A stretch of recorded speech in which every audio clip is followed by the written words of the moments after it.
Senador Roberto Requião, o senhor falou que, em princípio, era boa a aproximação do Ciro Gomes com o Lula. Qual foi a ressalva que o senhor fez, senador? A ressalva que eu fiz é que eles estenderam uma ponte. Mas eu já tenho experiências de pontes anteriores.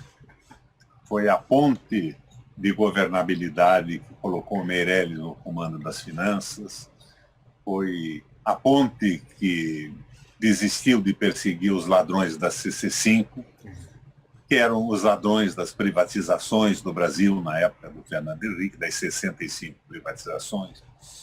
A ponte que fez o governo não questionar nenhuma das 63 privatizações do Fernando Henrique no governo do Lula. E eu vejo a outra ponte famosa, que é a Ponte para o Futuro, da qual um dos redatores foi o Marcos Lisboa. É verdade. Eu vejo que esta ponte fez o Haddad dizer que era a favor da independência do Banco Central no meio de uma campanha. Verdade. Então, eu acho que nós não podemos aceitar mais esse tipo de acordo, que não muda nada.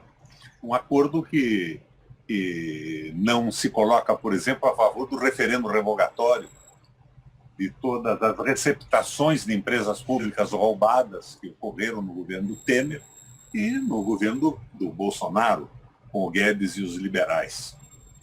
Mercadoria roubada, receptada, está capitulada no Código Penal. Nós não podemos aceitar isso. Que não seja uma ponte para deixar tudo como está, ceder à guerra híbrida, ceder à geopolítica norte-americana, a ganância dos rentistas do Brasil e do exterior, e que vai acabar com o ideal deles, que é um Banco Central mundial, e o fim da autonomia dos países.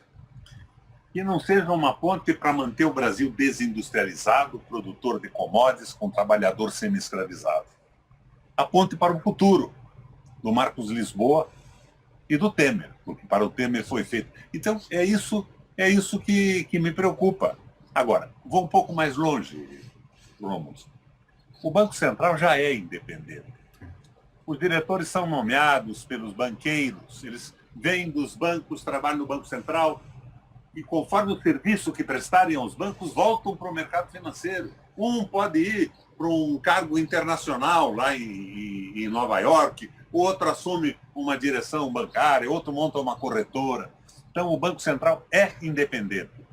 E se todo mundo diz que o banco independente não tem o apoio, pelo menos desse mundo nosso aqui, desse programa, não somos contra o Banco Central independente, se transforma numa patifaria aceitar dar mais poderes, conta remunerada para esse Banco Central, que eles sabem que é dependente. Não tem cabimento isso. Quando realizava as deliberações do nosso plenário, nós mandamos uma carta para todas as embaixadas acreditadas no Brasil, dizendo que aquilo que o Temer estava vendendo e aquilo que agora o Bolsonaro vende, tem a mesma natureza, era a receptação de mercadoria. Estava roubado no Brasil porque não tinha direito sobre ela e não podia vendê-la.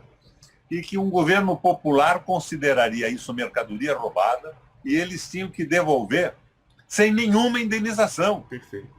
Porque eles estavam sendo avisados pelo Congresso Nacional que estavam receptando mercadoria roubada. A coisa fica muito clara.